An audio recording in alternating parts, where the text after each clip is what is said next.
प्रणाम दोस्तों। तो मैं आ गई हूँ आज एक नई वीडियो लेकर, जिसका हमारा टॉपिक है रिश्ते नाते, जिन्हें हम कुमाऊनी में क्या कहेंगे और गढ़वाली में हम उसे क्या कहते हैं, इसे करने वाले हैं। तो शुरू करते हैं। तो जो दादा है ना, उन्हें हम कुमाऊनी में बोलते हैं बुबू और गढ़वाली में बोलते हैं दद्दा। और दादी को बोलते हैं कुमाऊनी में अम्मा या अम, और गढ़वाली में बोलते हैं दद्दी। नानी को बोलते हैं कुमाऊनी में अम या अम्मा और गढ़वाली में बोलते हैं नानी। नाना को बोलते हैं कुमाऊनी में बुबू और गढ़वाली में बोलते हैं नाना। तो यहाँ देखो ना, जो हम दादा दादी को बोल रहे हैं कुमाऊनी में और नाना नानी को भी हम वही बोल रहे हैं यहाँ कुमाऊनी में। और गढ़वाली में दादा दादी को तो दद्दा और दद्दी, और नाना नानी को नाना नानी ही बोल रहे हैं, ठीक है, गढ़वाली में। अब है पापा।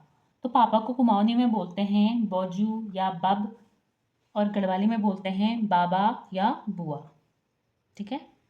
हमारे कुमाऊनी में तो वैसे पापा की बहन को भी बुआ बोलते हैं हम लोग। नेक्स्ट है हमारा मम्मी, ठीक है। नेक्स्ट है हमारा मम्मी। तो मम्मी को कुमाऊनी में बोलते हैं ईजा, इज, मैं, ठीक है। और गढ़वाली में बोलते हैं वे, बई, बोई। तो ये हमारा इस बार जब कनिष्ठ साहित्य का एग्ज़ाम हुआ था जनवरी फरवरी में जब हुआ था वो, तो उसमें भी ये आया था ना कि कौन सा जो है माँ का पर्यायवाची नहीं है, तो उसमें ये आए थे, ठीक है। नेक्स्ट है हमारा ताऊ। तो ताऊ को बोलते हैं कुमाऊनी में ठुल भौजी, यानी कि बड़े पापा कह सकते हैं वहाँ, और गढ़वाली में बोलते हैं बोड़ा। ताई को बोलते हैं कुमाऊनी में ठुल इजा, या ताई भी बोलते हैं ठुल इजा, यानी कि अपनी मम्मी से तो हम इजा बोलते हैं जैसे कुमाऊनी में, और जो मम्मी की जो जेठानी है उनको ठुल इजा। ठुल ठुल से मतलब यहाँ होता है कि बड़ा, ठीक है। यहाँ जो कुमाऊनी में ठुल है इसका मतलब बड़ा है, बड़ा होना होता है, बड़े से मतलब है इसका। और गढ़वाली में बोलते हैं बोड़ी, यानी कि ताऊ ताई को कुमाऊनी में बोलते हैं ठुल भौजी और ठुल इजा, और गढ़वाली में बोलते हैं बोड़ा और बोड़ी। अगला है हमारा चाचा। चाचा को बोलते हैं कुमाऊनी में काक और गढ़वाली में काख। चाची को बोलते हैं काकी कुमाऊनी में, और गढ़वाली में बोलते हैं काकी। इसमें थोड़ा वर्णों का ही अंतर है, थोड़ा उच्चारण में भी अंतर तो वर्णों में अंतर हुआ ही, तो बाकी थोड़ा थोड़ा साउंड जो है उनका सेम ही है। नेक्स्ट है हमारा पति।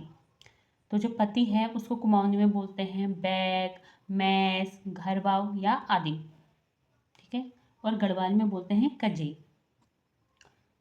पत्नी को बोलते हैं कुमाऊनी में सैन और घरवाई, और गढ़वाली में भी बोलते हैं सैन और कजियाणी, यानी कि गढ़वाली में बोलते हैं कजे और कजियाणी, कुमाऊनी में बोलते हैं मैस, बैग, घरवाव आदि, और पत्नी को सैन और घरवाई।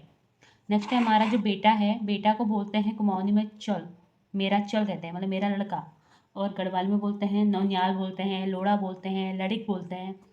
और बेटी को बोलते हैं कुमाऊनी में चेली, और गढ़वाली में बोलते हैं लोड़ी और नोनी। नेक्स्ट है हमारा देवर। देवर को बोलते हैं कुमाऊनी में लला या देवरी, या देवर भी बोलते हैं कहीं, और कहीं लाल भी बोलते हैं, और गढ़वाली में बोलते हैं द्योर। फिर है देवरानी। देवरानी को कुमाऊनी में बोलते हैं द्युरानी, और गढ़वाली में भी द्युरान। तो इसमें थोड़ा बहुत मात्रा का ही थोड़ा फर्क दिख रहा है इस वाले में तो खैर। नेक्स्ट है हमारा जेठ। जेठ को बोलते हैं कुमाऊनी में जेठान या जारजू, यानी कि जो पति के बड़े भाई होते हैं ना उनको बोलते हैं जेठान और या जारजू। अभी गढ़वाली में मुझे इसका पता नहीं है, हाँ, ये मुझे नहीं मिला था। और जेठानी, जेठानी को तो कुमाऊनी में जेठानी ही बोलते हैं, वहाँ हिंदी में नी है और यहाँ ली है कुमाऊनी में ना, थोड़ा वर्ण का ही अंतर है, बाकी थोड़ा सेम ही है जेठ और जेठानी का तो। और अगला है हमारा भाई। तो जो भाई है ना उसे कुमाऊनी में बोलते हैं भै बोलते हैं, भै बोलते हैं, और जो छोटे भाई को भै बोलते हैं, और बड़े भाई को बोलते हैं दाद, यानी कि बड़ा भाई दाद और छोटा भाई भै। और गढ़वाली में बोलते हैं दादा, भैजी और भुला, यानी कि जो बड़ा भाई है उसको बोलते हैं दादा और भैजी गढ़वाली में, और भुला बोलते हैं छोटे भाई को। लास्ट है हमारा बहन। तो जो बहन है ना, जो छोटी बहन होगी उसको बोलेंगे बैणी कुमाऊनी में। तो जो छोटी बहन है उसको बोलेंगे कुमाऊनी में बैणी, और जो बड़ी बहन है उसको बोलते हैं दीदी, ठीक है, दीदी। और गढ़वाली में बोलते हैं छोटी बहन को भुली, और बड़ी बहन को दीदी, ठीक है। तो ये थे हमारे कुछ रिश्ते नाते जो हमने देखे, हम इन्हें कुमाऊनी या गढ़वाली में क्या बोलते हैं। तो इसमें भी शायद कुछ छोटा भी होगा तो तो आज की वीडियो में इतना ही। अगर आपको अच्छा लगा होगा तो आप लाइक करना और शेयर करना और कमेंट करना और चैनल सब्सक्राइब करना।